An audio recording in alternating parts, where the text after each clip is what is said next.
இது வரைக்கும் வந்து பார்த்தீங்கன்னா கெலவரப்பள்ளி டேம் வந்து பெரிய இஷ்யூஸாக போயிட்டு இருந்துச்சு, கழிவு நீர் கலக்குறாங்க அப்படின்னு. இப்போ வந்து பார்த்தீங்கன்னா காவேரி பிரச்சனை. காவேரி இப்போ தண்ணி திறந்து விட்டுருக்காங்க, அதெல்லாம் கழிவு நீர் கலந்து வருது. இப்போ வந்து பார்த்தீங்கன்னா நம்ம மேலே இருக்கிறவங்களே நம்ம குறை சொல்லிட்டு இருக்கோமே தவிர நம்மளை நாம திருத்திக்கிட்டது கிடையாது. ஏன் அப்படின்னு கேட்டிங்கன்னா, இதே காவேரி ஈரோட்டை கிராஸ் பண்ணும்போது ஈரோட்டில் எவ்வளோ கழிவு நீர் கலக்குதுங்கிறத நான் கண்கூடா பார்த்துருக்கேன். ஈரோட்டில் இருக்கிறவங்களுக்கும் தெரியும். இதே காவேரி ஆற்றுல வந்து பார்த்தீங்கன்னா பவானியில் ஒரு ஆறு ஜாயிண்ட் ஆகுது, கரூரில் ஒரு ஆறு ஜாயிண்ட் ஆகுது. பவானியில் ஜாயிண்ட் ஆகிற ஆறு வந்து பார்த்தீங்கன்னா பவானி சாகர்.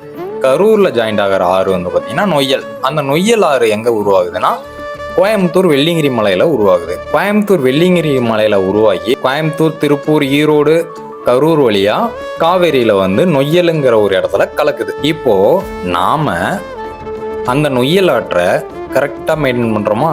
கிடையாது. நாம அந்த நொய்யல் ஆத்துல திருப்பூர், கோயம்புத்தூர்ல இருக்கிற இண்டஸ்ட்ரியல் கம்பெனில இருந்து எவ்வளவு கழிவுகளை நாம அந்த நொய்யல் ஆத்துல கலக்குறோங்கிறது உங்களுக்கு எத்தனை பேருக்கு தெரியும்?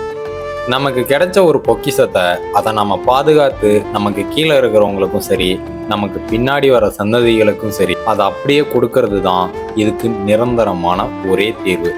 இதுக்கான பொறுப்பு அவங்களையோ இவங்களையோ குறை சொல்றது கிடையாது, நம்மளை நாம சரி பண்ணிக்கிறது மட்டும்தான்.